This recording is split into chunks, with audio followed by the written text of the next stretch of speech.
we don't see a sign of overheating. Over the last couple days, we've actually seen some profits being taken as the price has gone down. $5,000 gold is becoming inevitable. So there's a long, close working relationship between the LBMA and China. LBMA is supportive of various plans to internationalize the Chinese market. The fact we're still seeing physical demand in China and India at these record $4,000 prices is a sign that gold is not only here to stay, but it will be staying as a mainstream asset and a diverse part of the portfolio. 国际金价今年屡创新高，成为全球金融市场瞩目的焦点。在这背后，是全球经济格局、货币政策与市场需求正在发生的深刻变化。以伦敦金银市场协会 （LBMA） 为体系核心的伦敦市场，是全球最大的黄金场外交易中心，其定价与标准深刻影响着全球黄金的流通与价值。今天我们请到伦敦金银市场协会 （LBMA） 的首席执行官 Ruth Crow 解读市场情况。Ms. Crow, thanks for joining me. Wonderful to be part of it. Thank you for the invite. With gold prices repeatedly hitting record highs in 2025, driven by factors like Fed rate cuts, geopolitical risk, what fundamental shifts have you observed in the gold market? So we've witnessed no fundamental shifts in the global gold market, but we have witnessed extreme growth in market participation, both in terms of the volume of trade, but also in terms of the number of participants are rapidly going. For the first half of the year, ETF investment has been a key feature, with inflows of 170 tons in Q2. 70 tons of that were based in Asia. Total coin and bar demand has increased 11% year on year, with Chinese investors actually leading the way with a notable 44% increase to 115 tons, while Indian investors continue to add their own holdings, totaling 46 tons in Q2. Central bank buying remains a key driver, where we've seen 1,000 tons a year for 3 years. In August, we saw net purchases of 19 tons, with Poland and Kazakhstan leading this purchasing. Do you think there's a risk of overheating in the market? Do you believe the momentum of gold price increase is sustainable? LBMA is not an exchange, and we're not directly involved in the clearing of trades. However, we don't see a sign of overheating. I think over the last couple days, we've actually seen some profits being taken as the price has gone down to $4,000.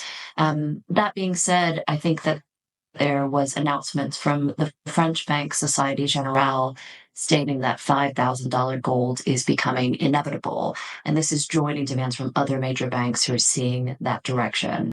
The interest in the gold market is continuing. We have noted reports of strain on the global supply chain, partly due to large-scale physical gold shipments to the US. What impact has this had on the London gold market? What measures is the LBMA taking to address these challenges? So the movements you saw in terms of metal moving from London to New York had all to do with fears, which ultimately proved to be without foundation. We saw this in Q1 in the run-up to inauguration. We saw this again in August in terms of fears that bullion would be caught by reciprocal tariffs. It's become clear from the executive order that bullion is exempt, as was intended with the announcement in April. It's true there was some disruption given these fears and disruption of US-led volatility, but you can actually see from the gold holdings here in London, we've seen flows coming back into London, having exited to go to New York in Q1. We're actually 3.6% higher than at the start of the year now. And incidentally, it's not just London that was impacted by US-led volatility. There was a record amount of gold shipped as well from Australia, for example. So I think the uncertainty and the disruption caused by US markets has affected many of us around the world. But the positive is that the gold market has responded to this quite quickly, and disruption was short-lived. The launch of the GBI database was a significant move last year. How is the database performing? How will LBMA and market participants leverage this database to enhance transparency and trust in the gold supply chain? So the GBI database is designed for secure data collection, and this is allowing us as LBMA to do our job more efficiently and more securely in terms of submission of the data from GDL refiners. There's been remarkable engagement from the refineries, with 98% of refiners having onboarded with full implementation. Um, and everyone is expected to get across the line by the end of the year. But beyond just the secure data collection, it is really about where we go from here and how we can use the full traceability powers of this database to enable refiners who have the demand from investors to trace truly from rock to bar, and giving that additional transparency to investors who are demanding it in 2025. Aside from the GBI, what other major business dynamics at the LBMA should we be aware of? One of our key initiatives this year is fast tracking transparency. Originally scheduled for 2027, we will be requiring our refiners to demonstrate which mines they are sourcing from around the world, as well as to ensure that they are meeting OECD requirements in terms of supply from red flag jurisdictions.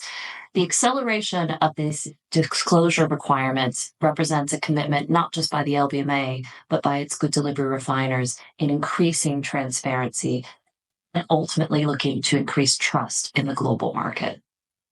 I think beyond our work on sustainability and transparency, we are also looking at the financial market side of life and seeing where we can bring forward prices, additional spot price transparency into the markets to give further confidence in terms of daily trading.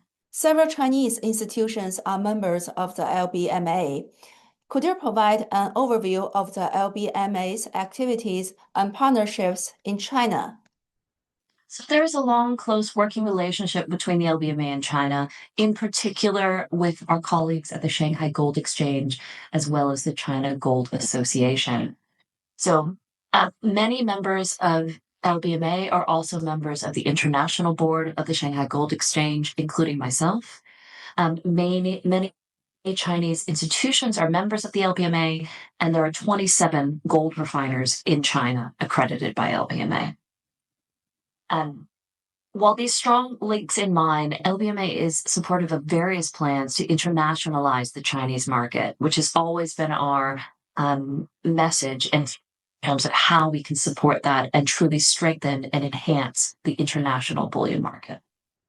What is your plan for the Chinese market? We are involved in a series of different projects designed to strengthen the relationship with the Chinese precious metals industry and the global trade. For example, we're working on mutual alignment with the Responsible Gold Guidance and Responsible Silver Guidance with the China Gold Association. Most recently, we organized a joint training session in Shandong for GDL refiners as well as other China Gold Association members. This is something that was very well received by the Chinese market and something that we will continue. Another project that we are working on with Shanghai Gold Exchange is our continuous harmonization of kilobar standards.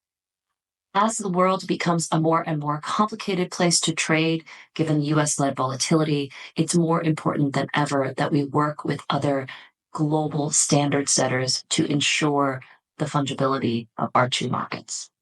Looking ahead, what are LBMA's long-term goals? Are there specific paradigm shifts you hope to catalyze in the global gold market, such as adoption of digital gold or tokenized products? Our main focus, it continues to be our responsible gold standard in terms of how we develop this for the long term, how we use technology like the gold bar integrity system to enhance it. We are focusing at our upcoming conference in Kyoto on our Asian Gold Working Group, which is really looking at how we add kilobars to this dynamic ecosystem. We are all very interested in what's going to happen in the next couple of days. There's so many questions, as you say, about where are we going with the price. I think it's difficult not to talk about silver because, yes, gold has had an extraordinary year, but silver has had an incredible year. And one thing that I would really I was really struck by in my meetings over the last month is not just the interest in gold from the usual suspects, but from mainstream investors around the world. I also think the fact we're still seeing physical demand in China and India at these record $4,000 prices is a sign that gold is not only here to stay, but it will be staying as a mainstream asset and a diverse part of the portfolio. We are also working with the World Gold Council towards a digital gold trial in London. This is a very exciting development because it has the potential to take the best parts of allocated and unallocated accounts, making it easy to transfer and to settle gold in local London. It is still early days, but it's extremely promising in terms of what has come forward to date from not only the legal teams, but also the support from major bullion banks.